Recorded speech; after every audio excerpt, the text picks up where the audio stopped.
All right, welcome to live stream AP macro review. Haven't calculated how much time is left. I guess let's see. So it's 8:29. So you all would start in about 11 hours and no, I'm sorry. That's right. Noon exam. So we're looking at 12, 13. 15 and a half hours. Does that make sense? Okay, who's out there? Who's got questions? It's 8:30. You can throw them out through Twitter hashtag AskHDog or go through the live chat. Either one is fine.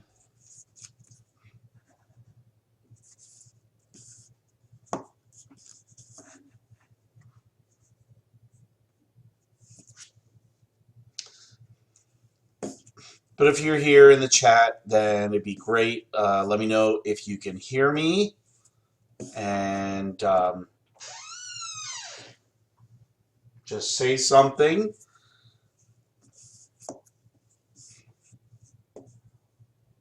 You don't have to say something, but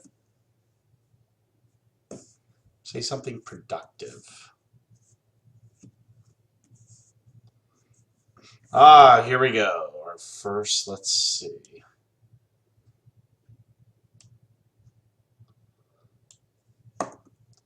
The purpose of the supply curve? Seriously? This is a macro review, not a micro review. The purpose of a supply curve?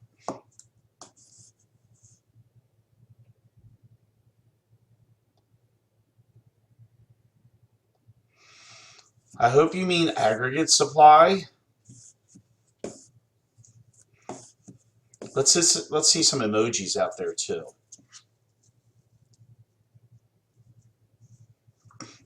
Not enough emojis.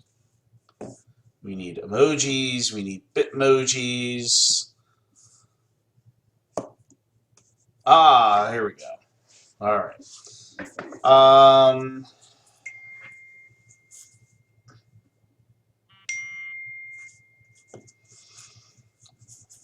Okay.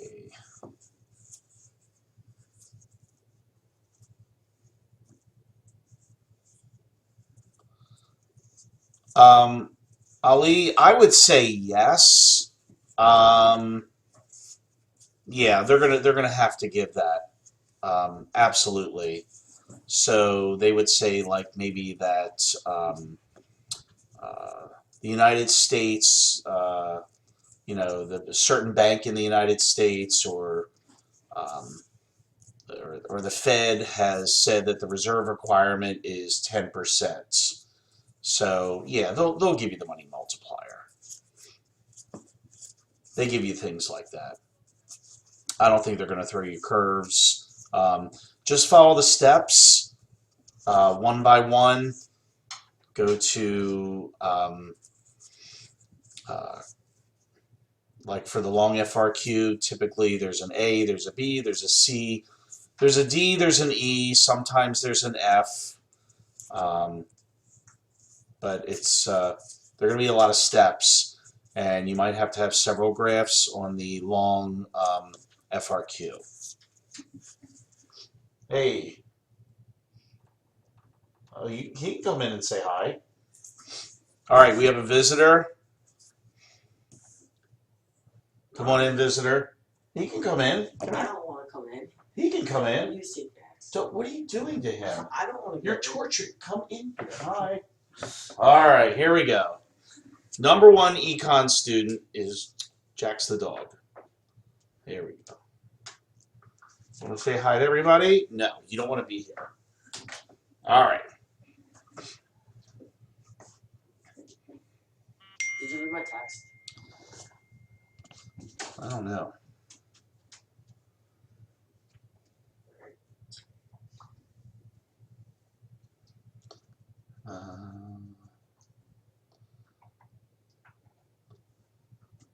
Yes. Set your alarm on your phone also, please. Set it loudly, What time? whatever time you want to wake up. Wait, Sorry, everybody, talking to my son. you wake me up though. It doesn't matter. All right, let's see what else is going on. Twitter. Oh, we have notifications here. Ah, here we go. Hi, Nina. Excellent, thank you. Oh, I have a dog that wants to play.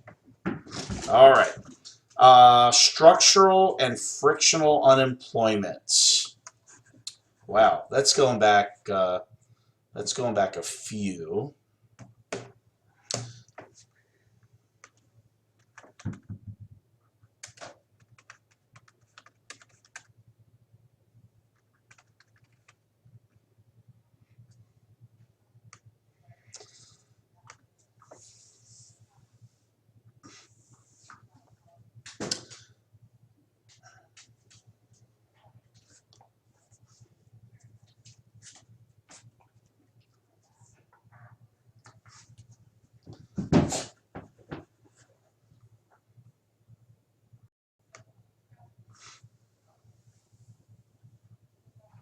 So frictional unemployment.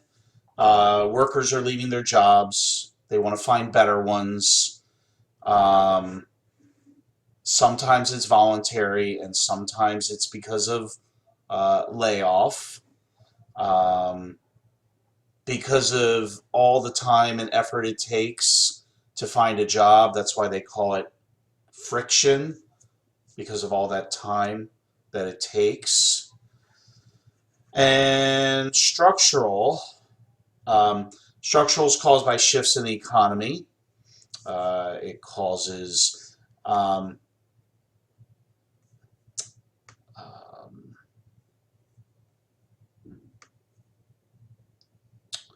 makes it difficult for workers to find employment.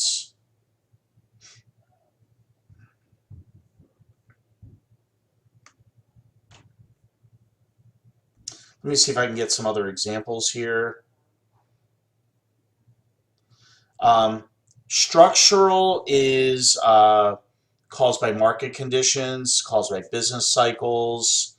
A lot of times, structural is like uh, the job, like somebody's skills don't match like the types of jobs that are out there. So that's one example of structural as well.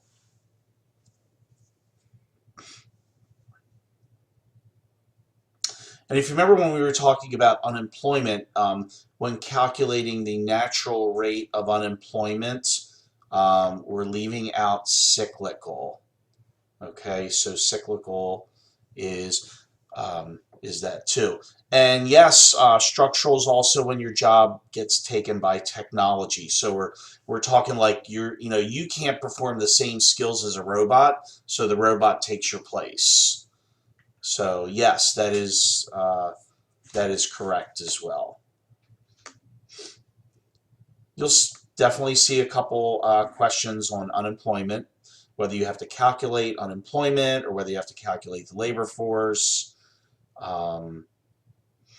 But you'll see a couple questions for unemployment.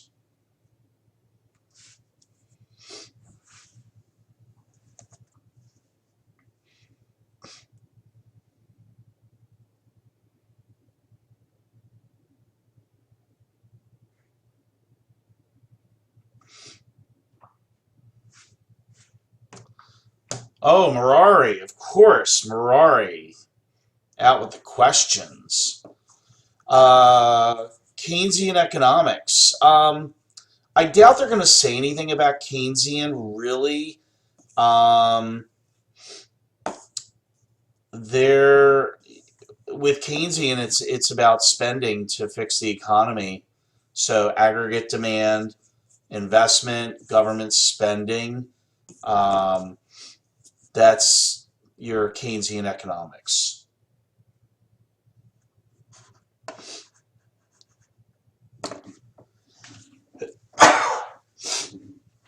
All right, there's a sneeze too. So.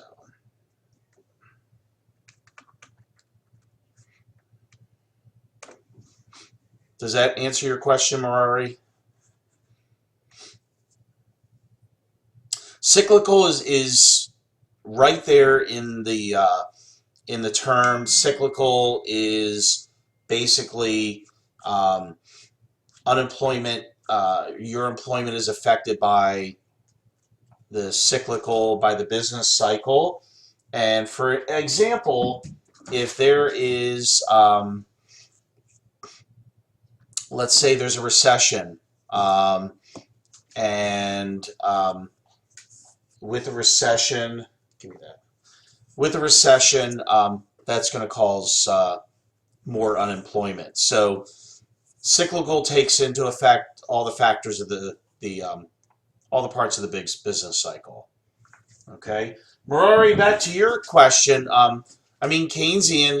Keynesian is about using monetary and fiscal policy to solve the problems of the economy, to stabilize the economy, as opposed to the classical, which is more of a laissez-faire, let the market do its own thing.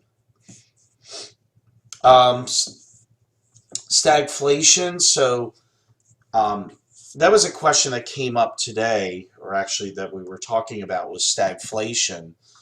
And please remember, I'm going to draw, first of all, anybody remember what in the ASAD curve, how we get to stagflation? Just throw it up there in the chat.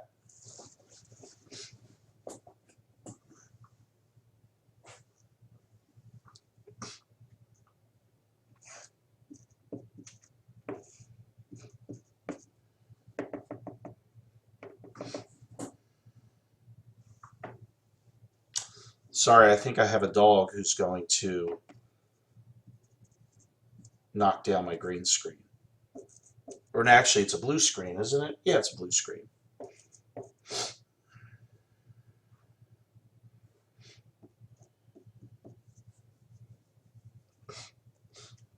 Correct.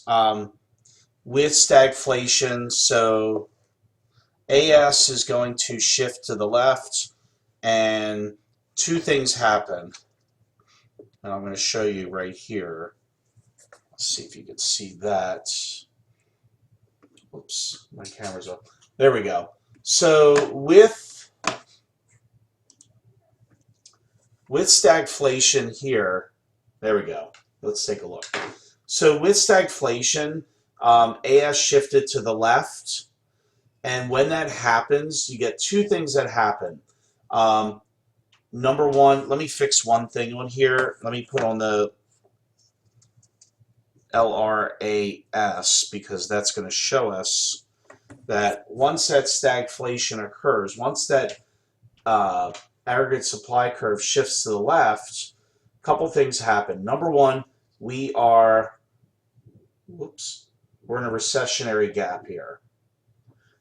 And that's going to tell us that we're not at full employment, and we've got unemployment. So we've got higher unemployment, plus when AS shifts to the left, we see that prices go up. So two things happen with stagflation and the AS curve shifting to the left. And Nina, you are correct that negative supply shock causes that to happen.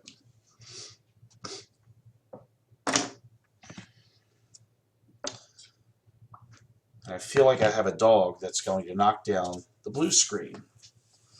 But anyway, did anybody ever actually catch Clifford's live stream before?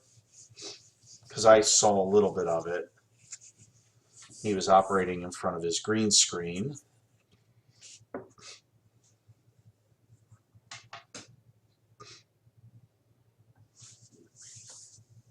And this is a new green screen. Actually, one side's a blue screen and the other side's a green screen. So anyway, but I think it looks better. We made a few adjustments. My head is not cut off at the top. It was usually cut off like right there. looked really weird as well.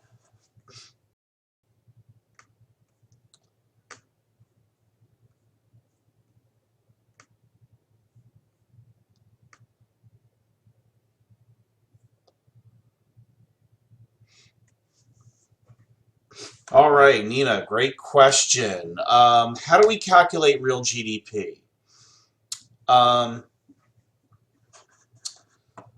So, a couple things, and I thought that we had gone over that, but we can go over that.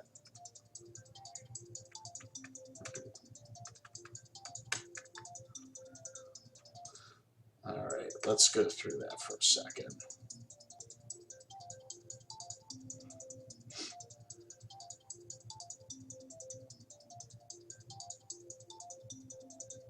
Okay, so let's talk about a couple things. Is that, oh, thank you, Marari. A couple things that we had talked about. Let's say we use the year 2016 as our base year. We're looking at GDP. One thing that's going to happen for that year is that base year is, or the real and nominal are going to be the same for the base year. That's one thing that's going to be very, very important here. So,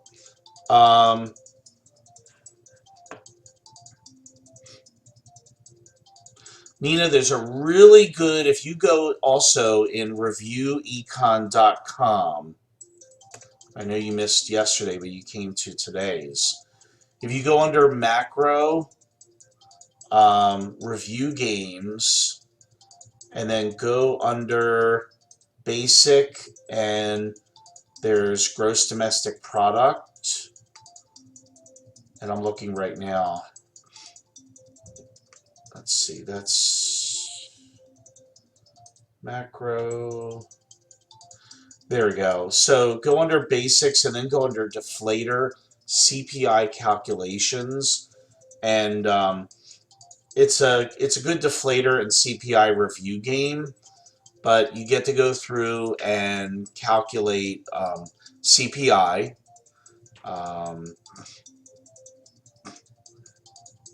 And also GDP as well.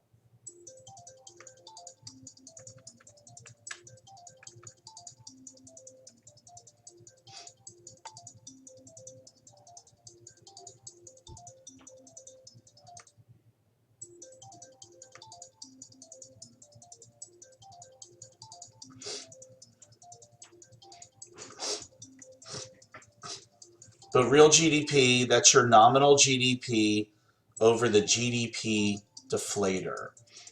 So, Marari had a question. Oh, how do you compare a change ASAD curve to a shifter movement along the Phillips curve? I'll summarize that as well, and we went over that. I don't know whether you missed that as well. Whenever AD shifts, whether it's a increase in spending or a decrease in government spending, then it's going to be a movement along the Phillips curve. When it's a shift in AS, it's going to be a shift of the Phillips curve. Is government spending considered a shifter in AD? Yeah, government spending is considered, yes. If government taxes, that's going to be an action for AS. But government spending is a shifter in AD. Yes, and Nina, correct. They move in the opposite way. They are a mirror as well. So thank you. I appreciate you all helping each other, and that definitely helps. It's like a group study also. Wanted to see what some people also thought about with What are your predictions for tomorrow? Not just what other people said and all that. Demand pull and cost push. So you have to think what's happened because they call it inflation. Jason, I'm going to diagram this. Cost push and demand pull. In both instances, these are, the result is going to be inflation with both of these as well. So demand pull is when the demand curve shifts to the right, and then you're getting higher inflation. You're getting inflation. AS shifts to the left for cost push, and also that's going to cause stagflation. So I'm going to actually show you the two here. But what you have to remember for cost push and demand pull is that they're both going to result in inflation. So let me show you what I came up with here. Whoops, let me bring it back. Does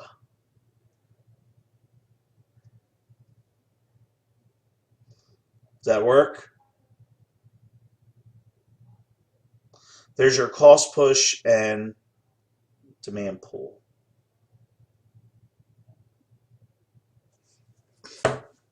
All right.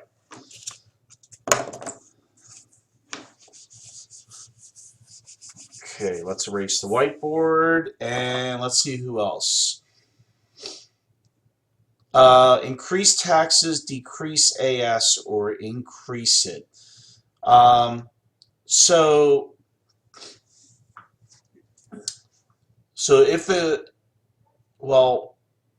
if government increased taxes on producers, then that's going to decrease AS. That's going to cut into their production and profits and all that. If a country goes to war with you, like North Korea, and takes your land, would that be financial outflow? Wow. Could that be like North Korea? Are we going to war with North Korea? And takes your land. Well, I guess that would be, your land isn't going anywhere, so would that be out of the capital account? Would that be the current account or the financial account? That's crazy.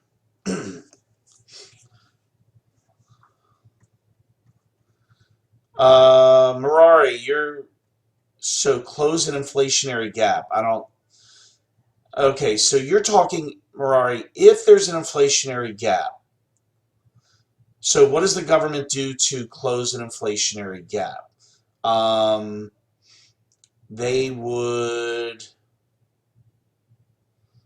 yes, they would increase taxes. Yeah, correct.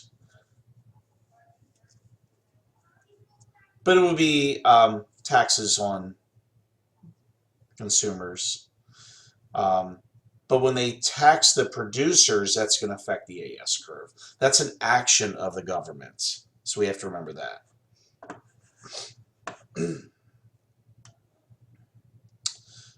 Just to let everybody know that there is no beach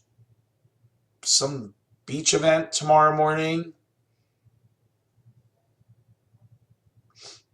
The shifters of AS. Can we have a, we should have something on that.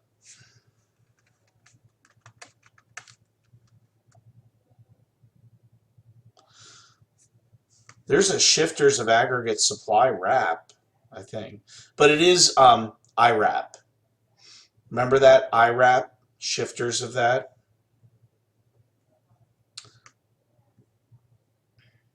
So change in resource prices, taxes on the businesses, government regulations, resource productivity, supply shocks and technology, stuff like that.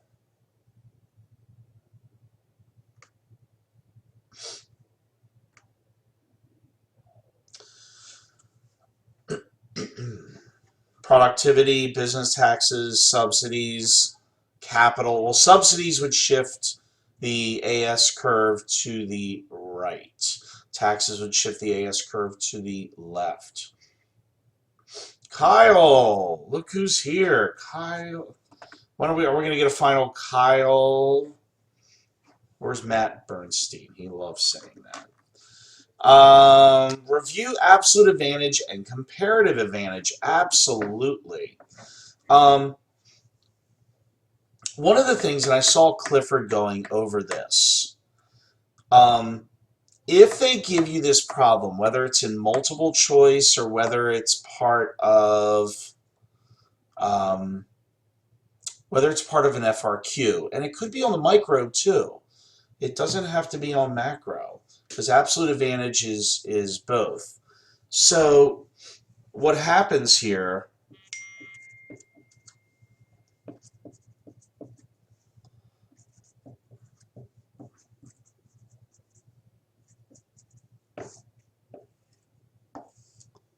okay, so what you want to do here is you always want to set it up like this. You always want the countries on the left-hand side. And we've seen problems where sometimes they put it on up top. You want the countries on the left and the boats and the cars, the goods and the services up top here. So I'm going to make something up. Let's say the U.S., let's see, 4 boats, 6 cars, 2, I hope this works out. We'll see. Okay, so real quickly, if we look at this question here, which country, is this an output or an input question? Is this output or input?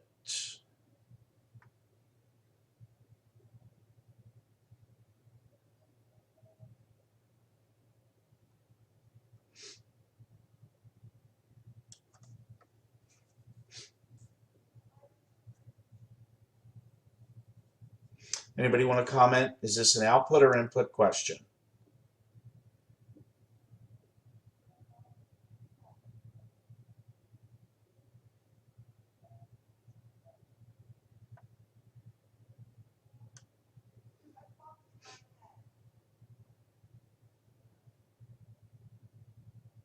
This is an output question. So because what they're producing boats and cars. So who's got the absolute advantage in boats? US. Who's got the absolute advantage in cars? US. However, the US cannot do both when we're trying to figure out comparative advantage. So we're going to use something called the OOO method. Thank you, Nina. And Kyle, should we figure this out? I guess so. So we're going to use that method, and we're going to do 4 over 6, 6 over 4, 4 over 2. That's, let's see, 1/2 equals 2 equals 1 1/2 equals 2/3. Oh, perfect.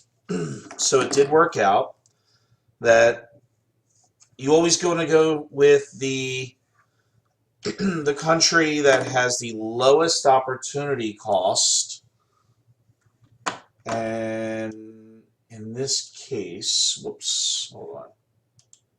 There we go. In this case, it's going to be the United States. Should be producing boats, and the Canadians should be producing cars.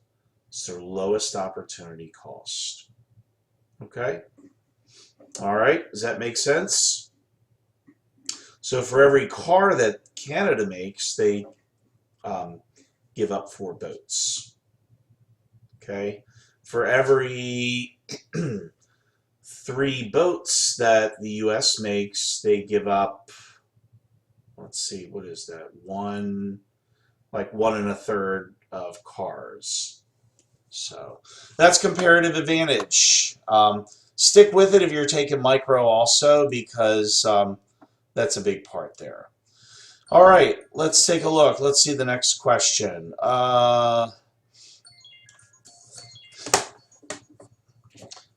Rory, let's see. What is the relationship between MPC and the multiplier?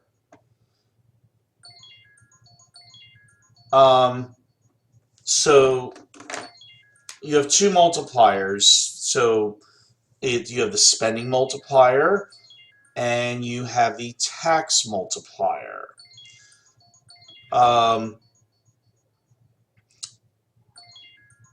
People either spend or save. So MPC plus MPS equals 1. And you figure out the multiplier, correct? It's 1 over MPS, or 1 over 1 minus MPC. And it'll tell how far our spending will go, especially if we have to close an inflationary or recessionary gap. Marari, I don't understand your question, but anyway. What topics do you believe we will need to know for most of the exam? Let's see. Definitely, my guess on ASAD, monetary, things are much more balanced out in macro than they are micro. Micro is like 55% product market. I think the big topics are, and I'm just going to write them down, ASAD, money market, foreign exchange, open market operations, monetary and fiscal policy. I think those are the biggies right there. Just my thought here. You could always go on some of the websites out there have all the topics. I think I have some links to that in Canvas. Let's see.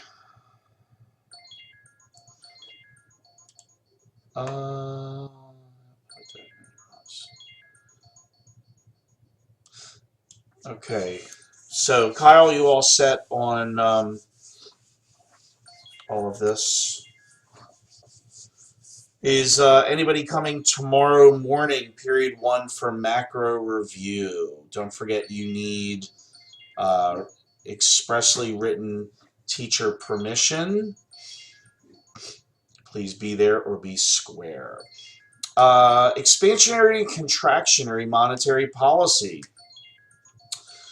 So that's where we want to look at the money market. And Jason, I'll get to your question in a second, promise. Sure. So with monetary policy, you want to look at that money market graph. And you have the supply of money, and you have the demand for money, quantity of money. Okay? So if we go ahead, and I'm going to show you in a second here, if we want to use monetary policy to expand the economy, we want to, number 1, use open market operations. We want to buy bonds, buy big.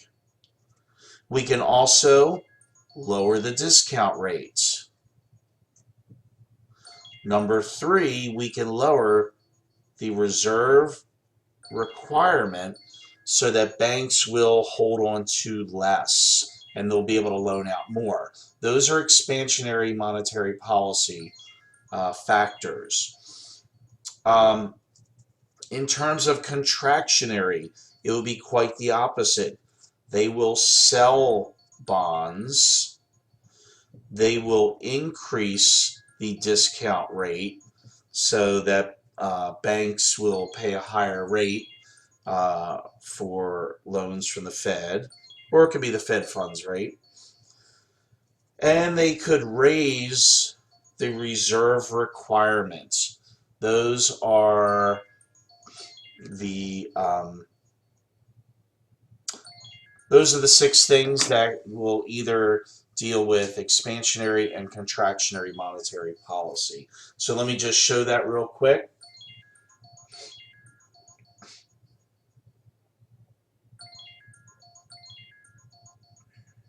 And that's your money market graph, gang. Okay? Your money market graph. All right. Let's go to the next question. Is there a specific formula for the tax multiplier? Yes. Tax multiplier formula MPC over MPS. There it is. MPC over MPS. Or, Jason, you can take the spending multiplier and subtract 1. That works too.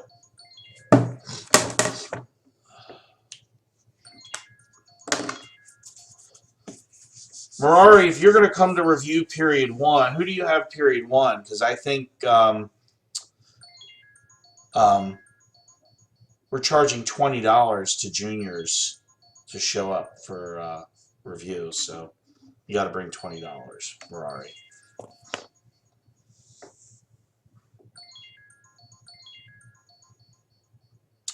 Let's go next to, is there times where Congress overrules the Fed? Congress cannot overrule the Fed because Congress is a separate entity. The Fed acts independently. They're a private, public institution. So, and Marissa, what school do you go to? Do we know Marissa? But anyway, no, they might have a long FRQ where you're going to see fiscal policy and then they're going to throw in monetary policy. So just be prepared and take your time and label everything. Everything gets a label. Everything gets a label. Do not forget that everything gets a label. Did I say that? Everything gets a label? All right, let's see. Nothing on Twitter. Oh, there's a Twitter question. Nope, it is not a Twitter question. It's a Twitter like. Okay.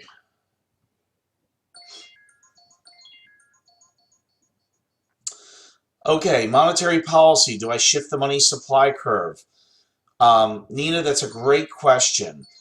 So if the Fed is conducting and conducting monetary policy, let's do this a little bit better. Hold on. Whoops, there we go.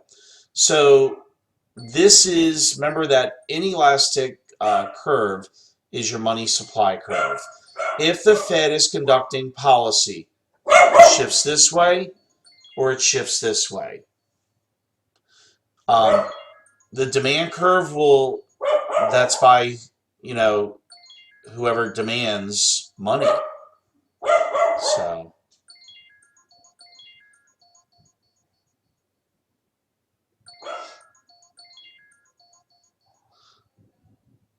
Oh, cool.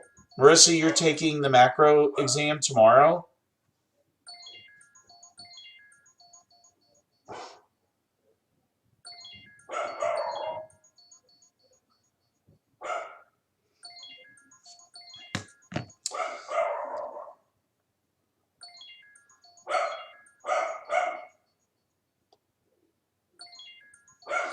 Hey, Matt. I feel like I haven't seen Matt in like 2 weeks. I think we better check the attendance rosters.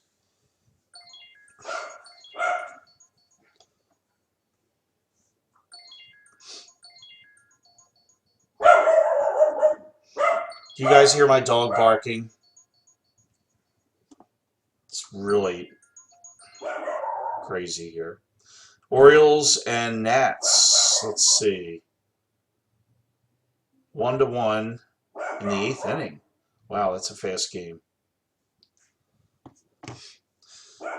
Okay, let's see what else here. For the AS curve, LAS curve is all. Yes, LAS is always inelastic. Great. Well, good luck on. And Marissa, just to let you know, I'll be live streaming Thursday night for Micro if you want to stop in. I guess you found it through Twitter. Yeah, I don't know. Should we let Mirari in our review session tomorrow morning? Yes or no? I think we should vote on this. Oh, Nina, you're way too nice.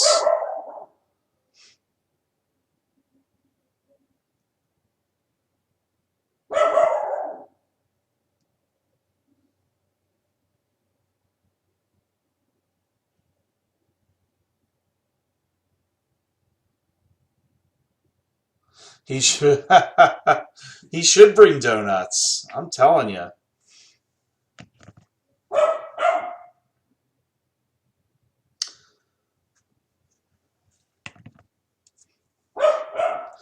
All right, so we have about 49 minutes left of review. No, you do not look like Santa. Let's talk about, since nobody has any questions here at the moment. I know some people are working, and I know the juniors have English, the English exam tomorrow morning, so they'll be busy. Let's see. Let's go to the AP macro from. Let's go to topics. They'll probably call you around, I would say, about 11:30.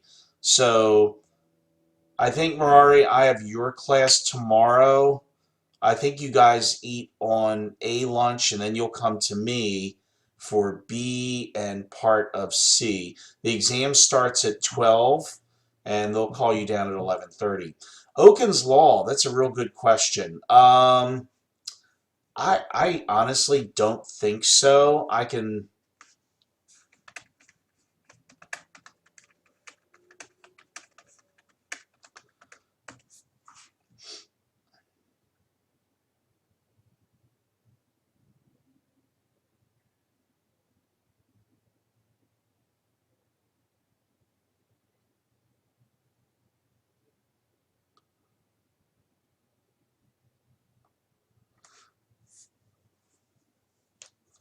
I don't think we're gonna have to know Oken's Law. I hope.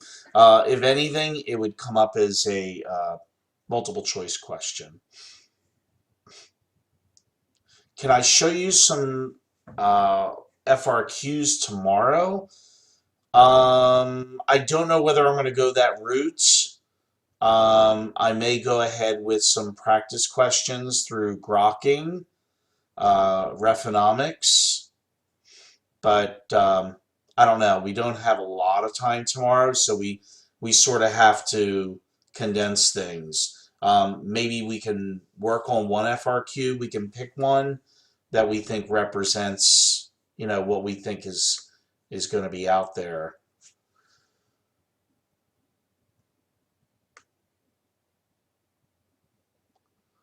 Don't forget, Clifford has a 30-minute everything you need to know as well. AP macro topics.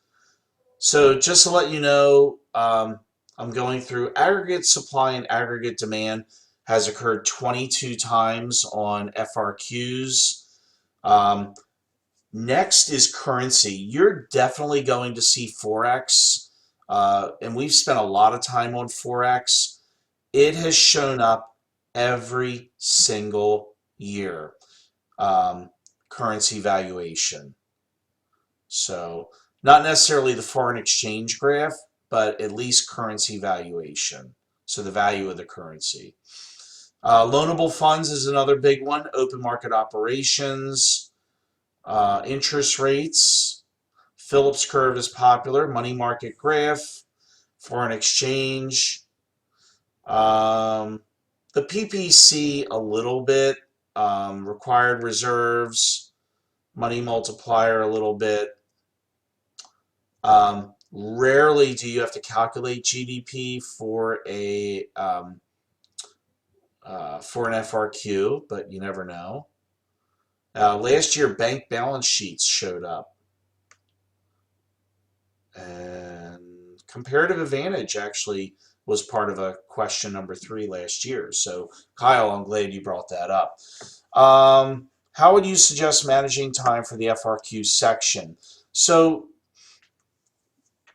you don't have to do them in order. But the most important thing is that, let's say you start with number 2 first, and you have to make sure that you label it number 2. That's super important.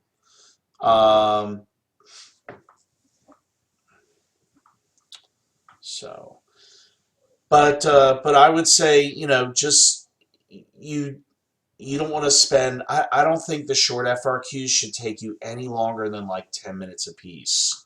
So if it takes you like 15 to 20 minutes to do the short FRQs, you're going to have a lot more time to focus on the long FRQ. What I would say during that planning session, you're going to, just jot down everything you know and remember about, graphs. Use that 10-minute planning session. You have 60, 50 minutes and a 10-minute planning session. What would shift the loanable funds curve? A lot of things. So we have to think about, you know, who wants loans. There's a really good interactive on reviewecon.com that we've been using. So if you go to review games, and Marissa, I just wanted to tell you that, see if you've been on reviewecon.com. We've been using that a lot, and it's got a lot of really good interactive stuff.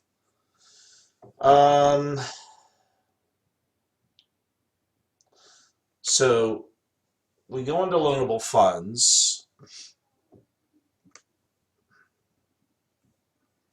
Lots of things can shift it. And I'm going to go through some of the examples like business confidence. Like if there's an increase in business confidence, then that's going to shift the demand curve or the demand for loanable funds.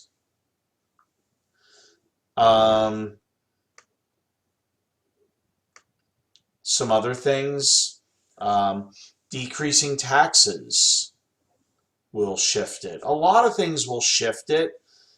So it's like certain actions will impact if people are going to supply loanable funds or demand loanable funds. So there's a lot of different, a lot of actions that will do that. Interest rates.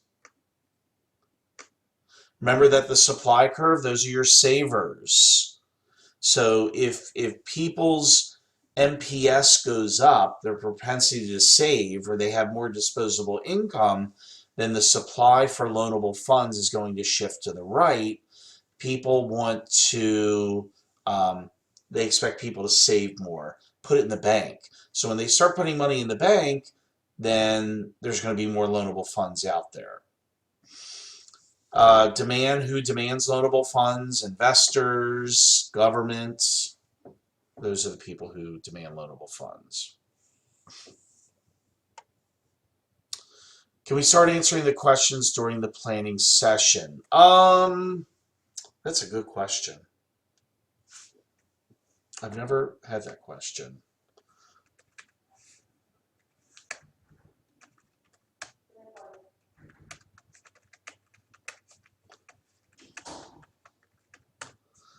And I'm just going to look it up right now. Don't other classes have planning sessions? Some of you that have taken that. Yeah.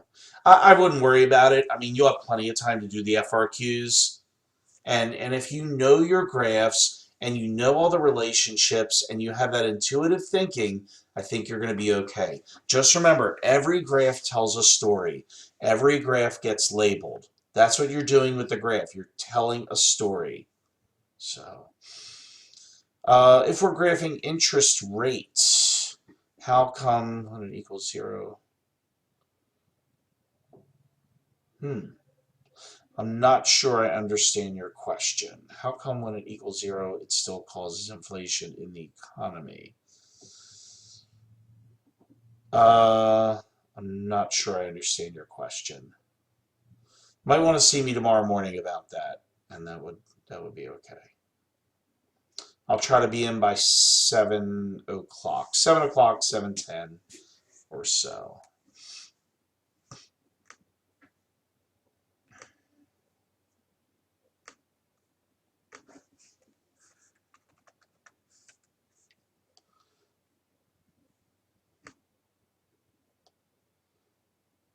Uh-oh. Nationals beating the Orioles. That's not good. 4-1. Uh-oh.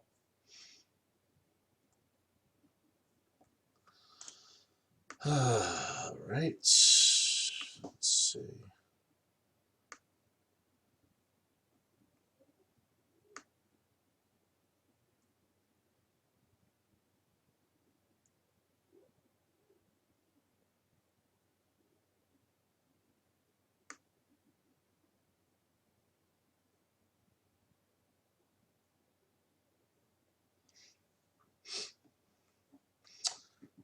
Any other questions that we have out there? Let me think if there's any other tips and tricks and all that stuff.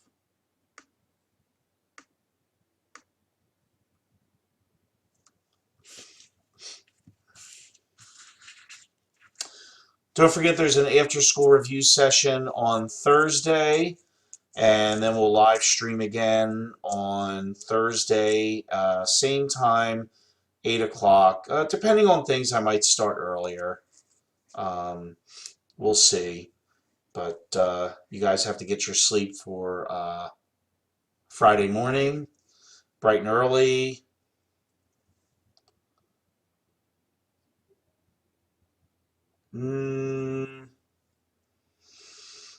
I don't know if they're gonna talk about know about the Keynesian theory. I've heard in the past that they really don't address it. Um, I mean, there is the with the kinks, not kinked, the classical portion, the Keynesian classical of the aggregate supply curve.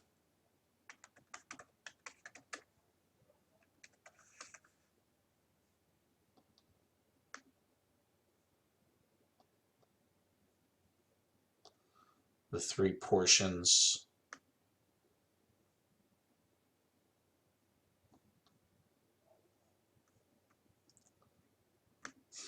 Honestly, I wouldn't worry too much about Keynesian, in my opinion.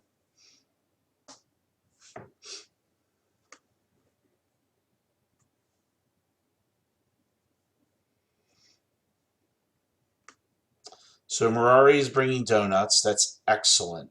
My period one will be so excited. I, you know, Ferrari, I really think you're definitely going to see forex. You're definitely going to see currency. Um, I think you'll see some questions on multiple choice about uh, current account and inflows and outflows and the financial or capital account. DeMaggie's Donuts, yes. Yeah, I think DeMaggie's done for the year. I don't think he's in this live stream.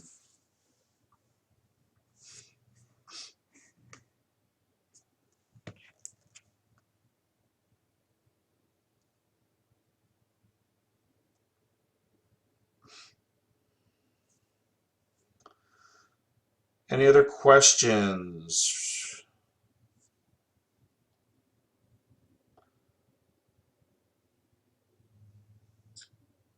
Let's see. We have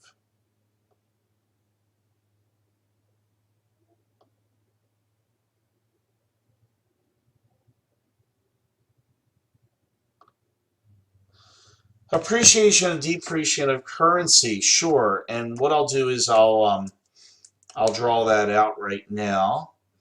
Let's see. So let's pick. We always pick the dollar, and I always like using the yen. Let's use the euro. Let's use the euro. I think the new guy who was appointed, uh, the young guy who just ran for election in France, he wants to keep the euro. I think the woman that he ran against was wanting to leave the European Union. So I'm going to set up a couple things, and I'm going to show this to you in a second. Is the foreign exchange quantity of dollars, quantity of euros, and this is demand, this is supply, supply, demand, da da da, quantity, exchange rate, equilibrium, exchange rate, equilibrium. Don't forget your y-axis is a little tricky. You want exchange rate and the opposing currency compared to yours. All right, so it's going to be something like this. Remember when you're drawing these, you're comparing two. Now they might not have you draw both. They might talk about one and have you draw another. But if you take a look, if let's say that we're you know, going to support, we've decided that we're going to buy more, um, I don't know, more wine in France. How's that? So we are interested in French wines. So what's going to happen here is that we are going to demand more euros because they don't take dollars, they take euros. So what we're going to do is we're going to shift the demand curve for euros to the right. And in order for us to demand euros, we have to supply the dollars. It just makes sense. You have to have money in order to get the other currency. So remember, if we're going to shift demand to the right, or I'm sorry, yeah, if we're going to shift demand for euros to the right, we have to shift dollars supply to the right. So a couple things here. Put a little dot and a little dot. ER1 and ER1. So I'm going to show you what happened here since we demand French wines. The euro, which is right over here, As you can see by looking at the graph, the euro has appreciated, and over here, the dollar has depreciated. And it tells you the story on the graph. All right. The effect of monetary policy in the short and long run. Um, hmm.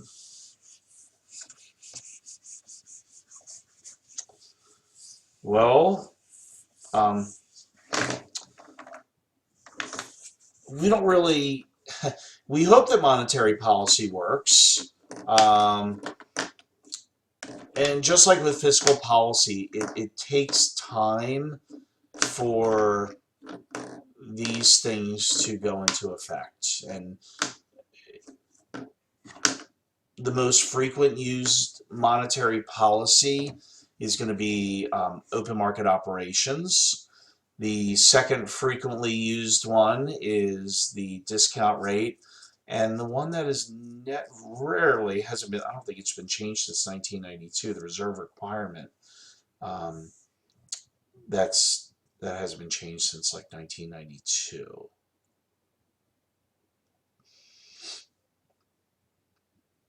Yeah, Nina, if you could clarify your question, I think that would be helpful.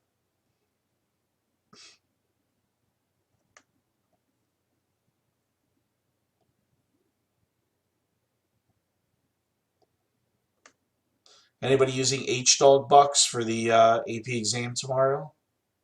Don't even think about it. That's bribery, and you can get in big trouble.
Oh, uh, you know what I'm thinking, Nina, is remember we talked about, um, I know exactly what you're, just think about that problem, that FRQ that we were working on, where in the long run, AS shifted back over to the left.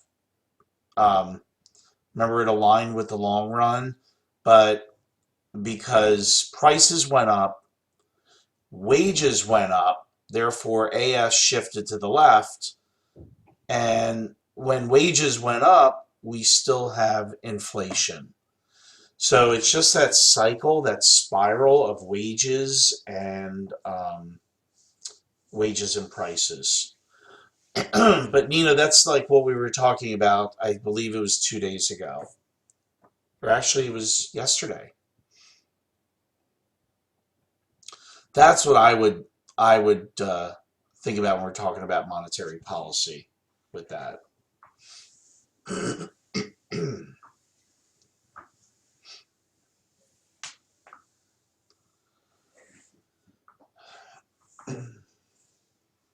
I'm missing a dog. Anybody seen a dog? Little white dog? No. I don't know where he is. All right, 934. There's 8 of us here. Not sure. Let's see. Marari's here. Devin's here. Matt is here. Nina's here. There's 4. So, would increasing interest rates disrupt that cycle?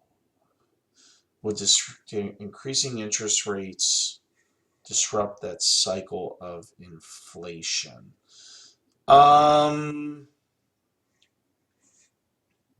So if interest rates rise, generally we're going to slow down. They could. That could be, yeah, that's contractionary policy. So it could slow down inflation. It could be something to combat. If there was high inflation, if there was inflation, yeah. And that's what you want to tackle first is inflation and then unemployment. Not unemployment first. So, yeah, increasing interest rates, yes, to slow things down. Absolutely, yeah, that's going to be contractionary monetary policy. We're increasing the discount rate. All right, so there's 6 of us. 936 here.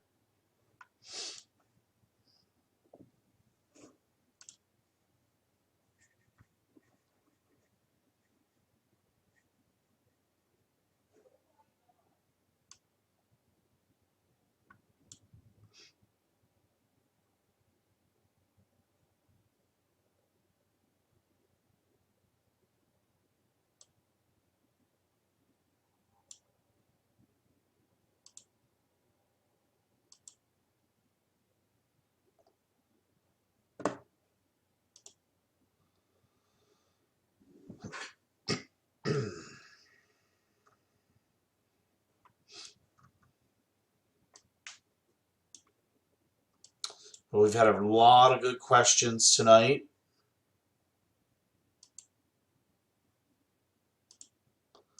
A lot of good questions.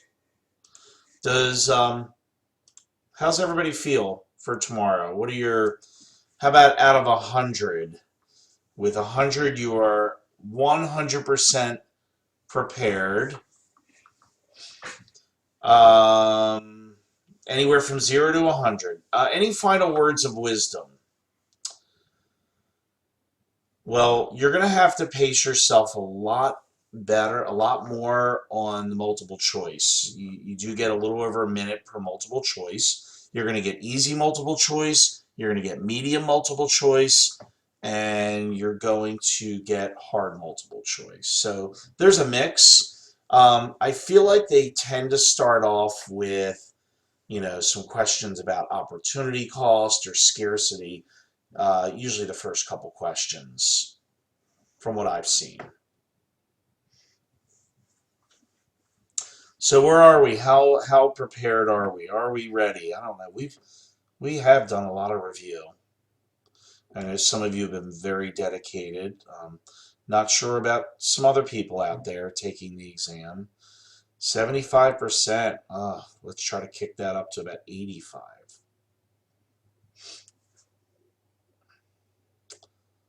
Yeah. Wonder if I could sneak in and take the exam, see how I do. I'm not a good test taker. 80, 85.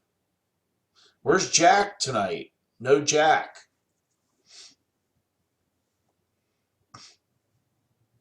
We miss Jack.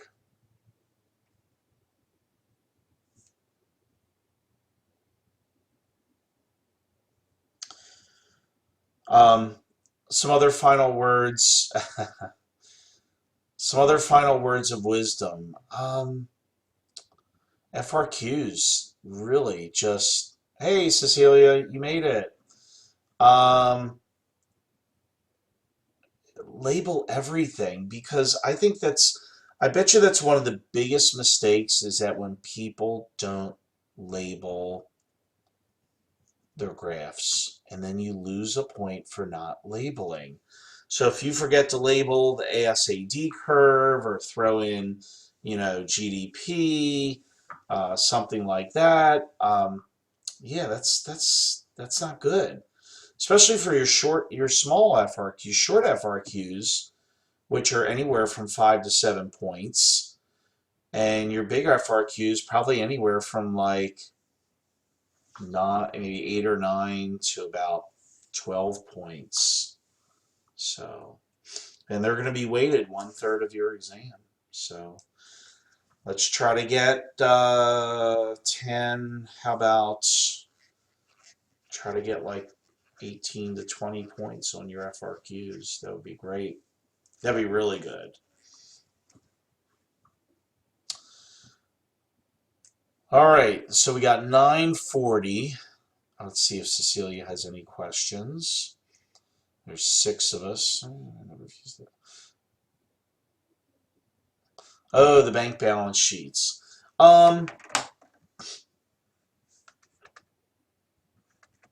So bank balance sheets it's funny because do not skip anything. Graph it, try your best. Yeah, I like the BS it. Try your best. If you skip it, you actually run 0 chance of getting any points. Suppose you would get lucky and get a point from it, you know? The bank balance sheets. So let's talk about the bank balance sheets. Last year, I did teach the bank balance sheets, and I remember that I knew somebody who did not teach the bank balance sheets. And let me see. Bank balance sheets. So bank balance sheets first appeared in 2011 and 2012, and they showed up last year. That's it. Let me see if they showed up before.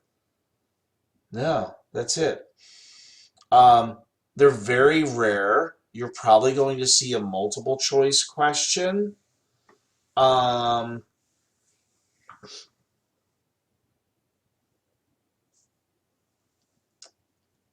definitely would know the basics of what goes on both sides. Let me go in reviewecon.com. Let's go into macro.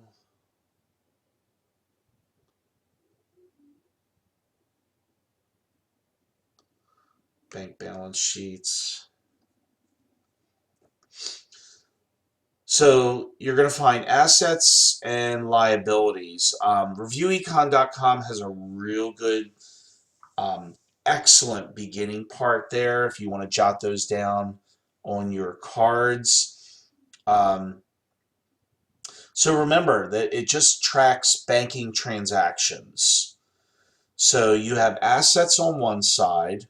So assets are the things that banks own, like required reserves. So, like for instance, the reserves that can't be loaned out.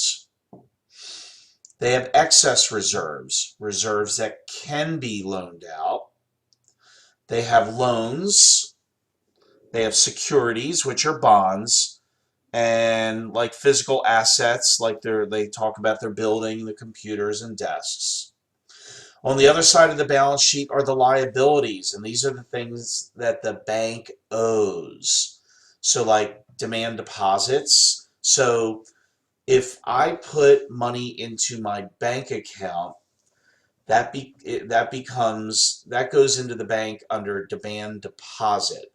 So since the bank is holding it, it's a liability.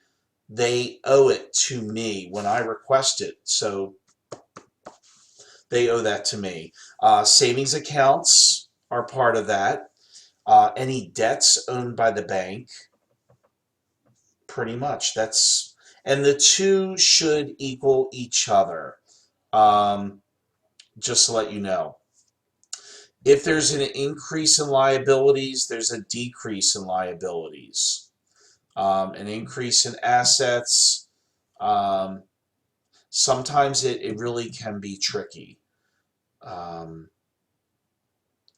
So what they're saying here is the most common mistake occurs when students forget required reserves are a percentage of demand deposits. So they're directly related. So if I put $1,000 into the bank, that goes in as a liability for $1,000. And if it's a 10% reserve ratio, the required reserves go in as assets for $100, and then the excess reserves are $900. And I hope that helps. So nothing else affects required reserves, only demand deposits, what people put into the bank. And you know what, Cecilia, I'm glad you reminded me of that. I think what I'm going to do tomorrow morning, if or whether or not you show up the first period, I'm going to go back over bank deposits again with everybody, because I think that would be a good idea to do that. But that's a real good summary, and I think we'll go over that. So I hope that helps. But we'll hit the bank balance sheets again. There's so much information, just so much, and it's all intertwined. Yeah. We had you scheduled to bring in donuts anyway for tomorrow, but oh well.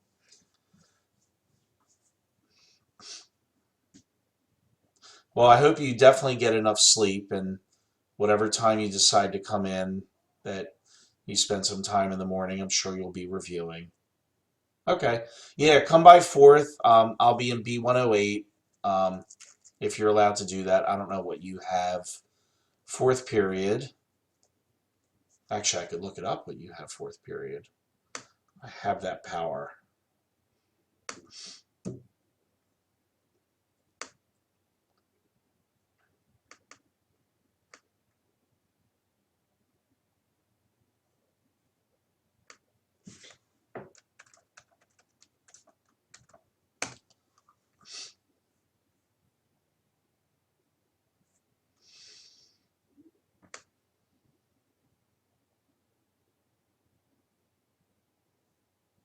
There's such a quick turnaround from AP to final exams. It's crazy. Oh, you're aiding. Okay, that's perfect.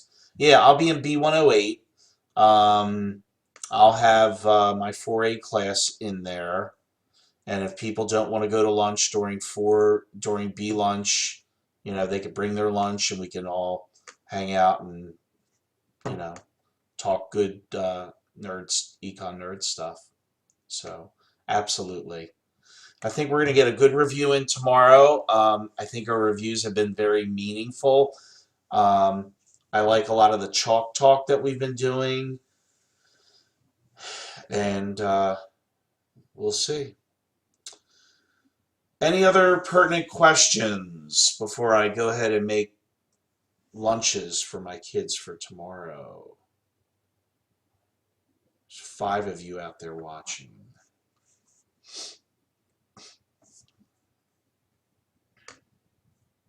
Poor Bella, 2 tests tomorrow. Well, a lot of the juniors have 2 exams tomorrow. That's going to be a long day for them. But I do remember the days not too long ago where micro and macro were on the same day, and that was pretty crazy.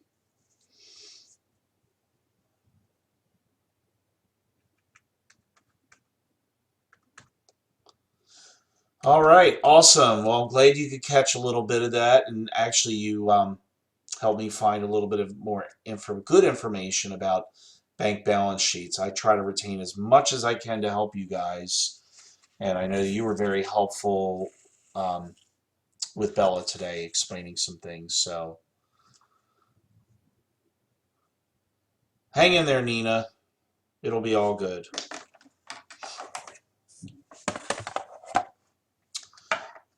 All right, anything else before I close up shop?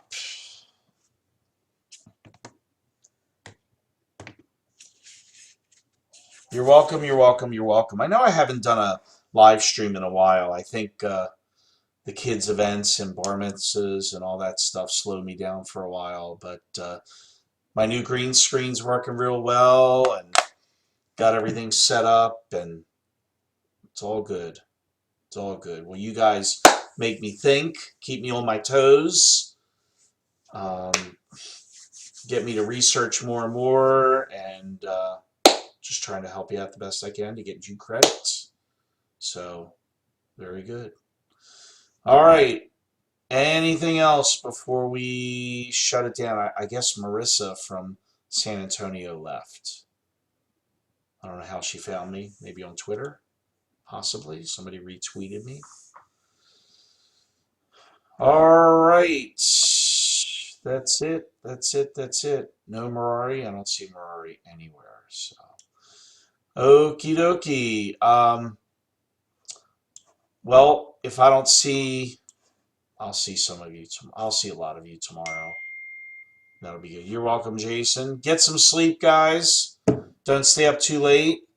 And I'm going to exit, and this will be recorded on my YouTube channel. And that is it. All right. You're welcome. See you all tomorrow. Best of luck. Get some sleep. See ya. Bye.